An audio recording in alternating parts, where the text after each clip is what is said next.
Hello, world. Well, here we are. My name is Janae Chandel, and welcome to my channel, Delving Sideways. 2020 was, up year. But in addition to developing extreme germophobia, paranoia, anxiety, cabin fever, and super strong elbows from bumping people out of the way to get my hands on tissue and meat, came an extreme revelation about how I was spending my money, even with nowhere to go. Damn, sis. If you want to hear more about what I discovered and the steps that I've been taking to course correct, stay tuned.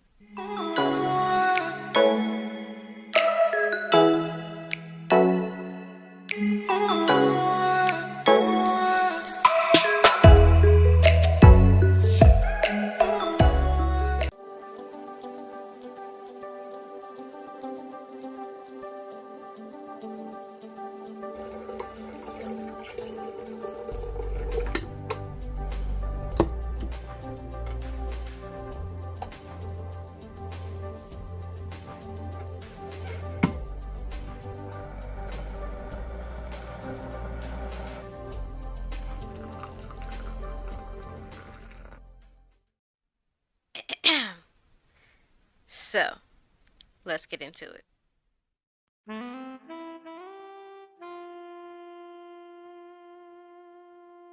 Back in January of 2020, I landed what I would call a real job. And it's not that all my other jobs weren't real, but this time I had successfully transitioned to a new career field and was going to be making a decent living wage.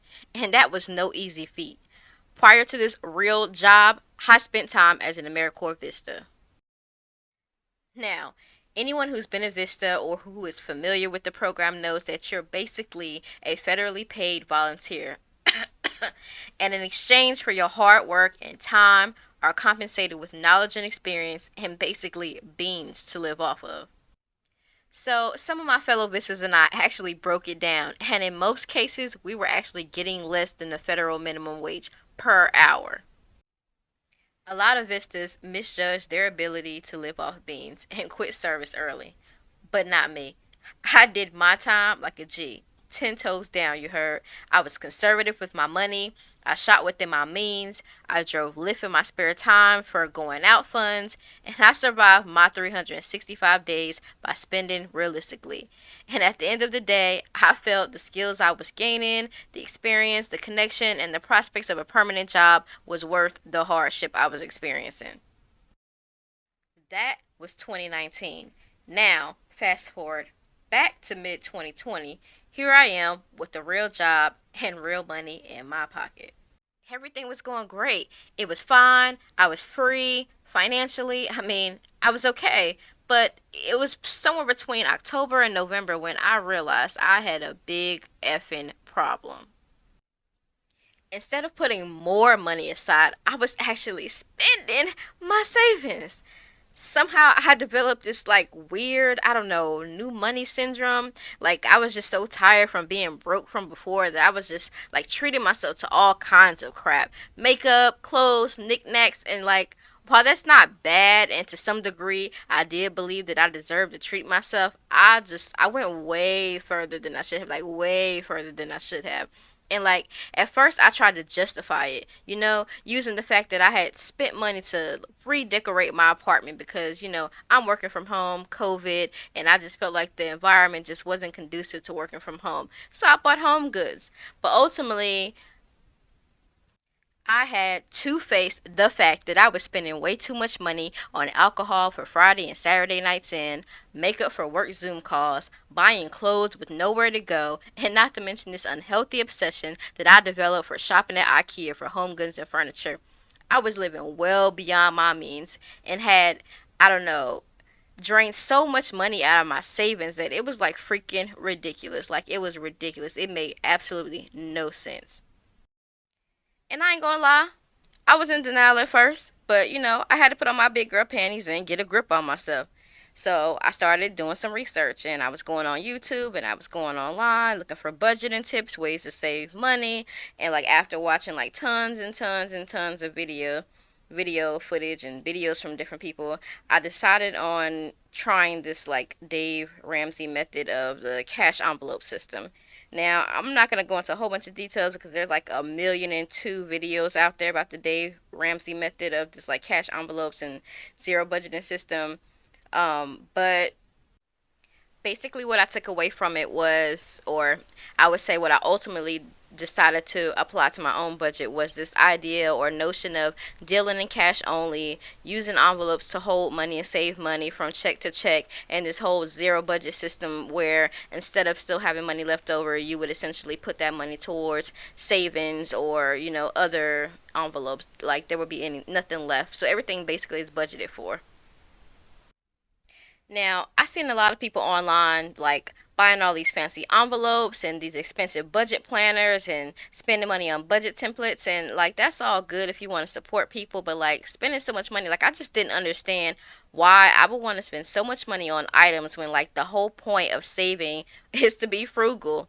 And like y'all, it's crazy because like I'm actually cheap. Like they call me El Cheapo. That's how cheap I am. So it's crazy how like I could overspend but be cheap at the same time. But like it's like I never buy anything full price. I always buy things on sale. So like I could overspend but everything will be sales items cuz that's just how my mind operates. I think I'm getting more bang for my buck. So it's really crazy how somebody can be like a overspender and cheap at the same time. Like I really can't figure it out. But I decided to like take myself down to the nearest Dollar Tree. Like I basically ran and I got some basics to aid me. And I think that I may have spent like maybe, I don't know, 10 or 12 bucks max, if that. So I wanted to show you guys what I got. So I got like this cute little folder, polka dots. It was really cute, so I had to get it. I got a simple planner. It's functional. Don't need a lot of perks, but I can still write in when my bills are due. I found a large calculator, and I don't know why I had to be so large, but I don't know. I seen the little ones, and I was like, nah, I'm gonna go with the big one. And then there were like these expandable plastic organizers that had like tabs and slots inside for storing your money. And I know like I've seen some people who like individual envelopes for each thing, but since I was being a cheapo, I bought like the fold out kind of folders where they had slots where you can stick stuff, and then each one had like the little tabs where I could write, what I was saving for or what were my expenses, and so I could kind of like personalize it. And so, I mean, just for $1 a piece, like these are super functional. I haven't had any problems with it. And then, like, finally, one of the main things I got was a binder for me to put everything in it, like my budgeting sheets, which we'll get to. But I also got dividers, like the dividers used to have back in like elementary school when you would separate your math from your English. And then I got kind of like a number of zipper folders where you could like zip open the folder and like put stuff in. And so I've been using it to kind of like keep my receipts and stuff. So like I don't want to give away my age by saying this, but like I'm still old school. I like pen and paper.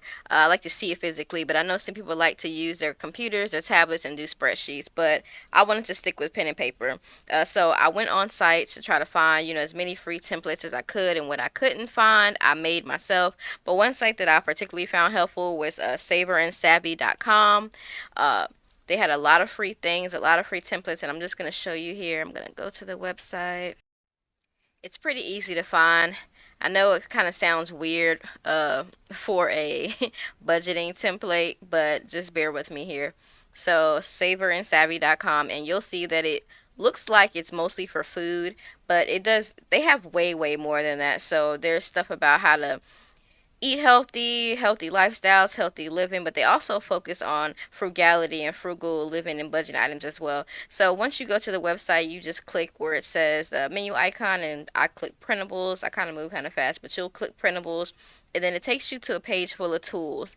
So most of the tools are free, or you can download them with no catch. I think there were maybe one or two that did request you to like email to subscribe to like their newsletter before you could download them, but most of the ones that I found were free and had no catch or strings attached to them, like the expense tracker, like the debit payoff form, and just so many more. So I encourage you to look them up, and I really found a lot of great tools.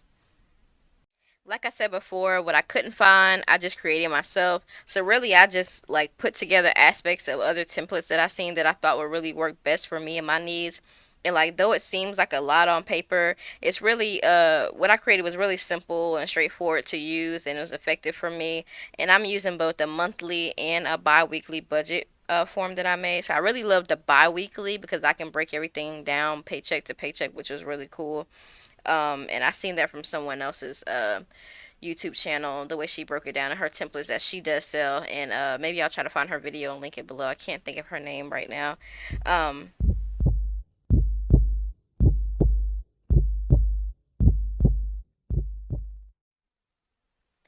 I will admit that it's been quite the struggle, and being disciplined is like hard. Like it's hard, but I think I've learned that I have to be like not so black and white with myself and just learn to do as much as I can and learn from my spending habits so that I can create a better budget and better spending habits, and thus, being able to put back all that money that I blew from my savings and actually put it back. So it's been about 2 months now since I started this cash envelope system, and I found myself kind of like experiencing some hiccups, like not bad, but just realizing there are some things that I should have considered before starting this process. That being said, I want to share with you 5 tips and things that I wish I had thought about before starting my budget. And these are some things that I think may help those of you who are trying to start your own budget journey. Tip number 1: overestimate what you will need for your cash envelopes. So I know some people will say this is crazy because we're supposed to be budgeting and cutting back, not adding more. But I think sometimes in our rush to set these budget, we go too far to the extreme more than what's actually realistic. So I think that there's a big learning curve, and you have to figure out, where do you spend more or less money at? Where can you cut funds more? Like for example, for me, I wanted to cut my food budget back for shopping because I was spending way too much money on groceries and not really eating through them quick enough. But places like car maintenance, I was over budgeting because I was putting away a certain amount of money per month for car maintenance, but I'm really not going anywhere. It's not time for an oil change. If I'm doing them every 3 months or every 3,000 miles, I don't need to make like exactly a car budget for every single month. So that's somewhere where I can cut back. So I really think that there is a curve. And if you don't want to do like me and start borrowing from other cash envelopes and putting it back, then it's better to just overestimate. And then whatever's left over, either you can put it into a sink, what they call a sinking fund, or you can make a miscellaneous envelope that I've seen people do to just keep for emergencies purposes, or you can just put it back into your savings. Tip number 2: keep all of your receipts. And I do mean all of them. So if you're going to be going to a cash envelope system, it's just best practice to keep all of your paper receipts. And like it may seem like a headache because you're like, I don't want to have a million pieces of little paper receipts hanging around. But if you get like a zip folder envelope like I did, it's really easy to store them, and you'll be able to take them later on and write them down in your expense tracker forms that you might find online, or it might already be in your budget planner, and you'll be able to like reference them to go back. And even if you're not going to a cash envelope system and you're going to use your card to still swipe and buy things, it's still really good to keep your receipts because sometimes things don't process as fast in your bank. So like you may pull up your bank account and see that something hasn't posted yet, or it's not pending yet, but you spent money on it. So this really helps keep you on track. Tip number 3: figure out how to plan for less trips to the bank. So this is something that I really had to figure out because I wanted to go to an all cash envelope type of system, or just an all cash like type of budget period.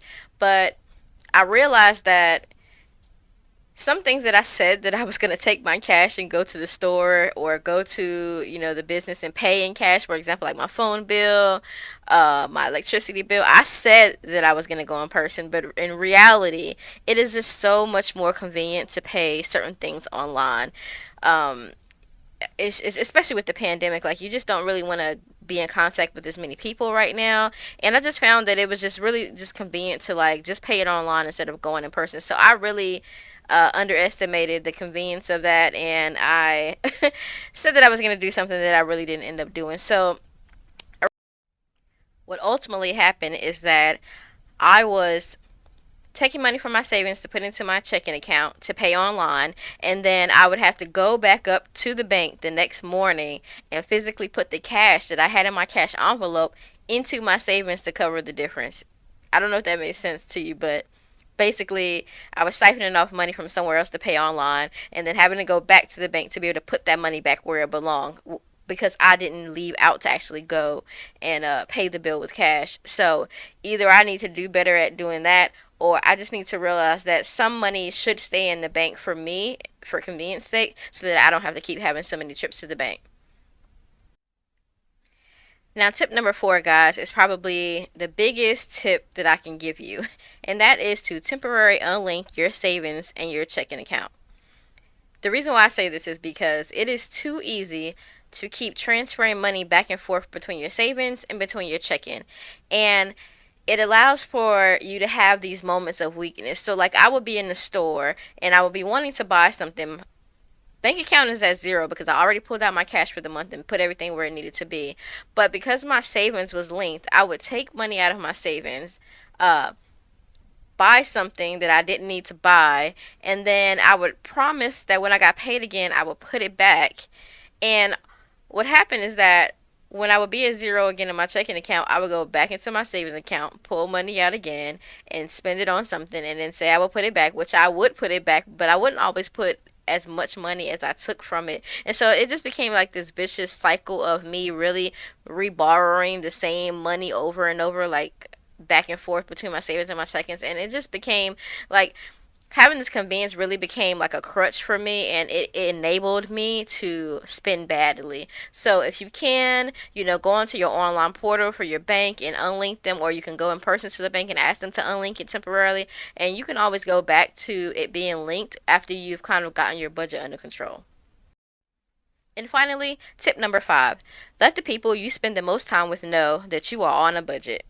And this is like so crucial and really important if you want to have support, whether it's family or friends, a spouse or romantic partner, a fiance. It really helps to have the people who you're around the most to encourage you, to help keep you on track, to help hold you accountable. And I find that it really decreases the temptation. So people want to invite you out for lunches every day or coffee every day if they know you're on a budget. And I really find that, like I said, the temptation to spend money will decrease when people know. And also, if you are living with your partner, your fiance, your spouse, your wife, your husband, they really have to be on board with this whole budget thing. And really, it should be a household budget. So teamwork makes the dream work. So I definitely have more work to do on my budgeting journey. I hope that you all have gained something from my experience, and know that you don't have to be perfect at budgeting, especially not right out of the gate. And it's really an adapting process. And so to me, you're adapting to new monetary limits. So just take it as that. So if you like this video, like, comment, and subscribe. And please stay tuned for more videos and content. Bye.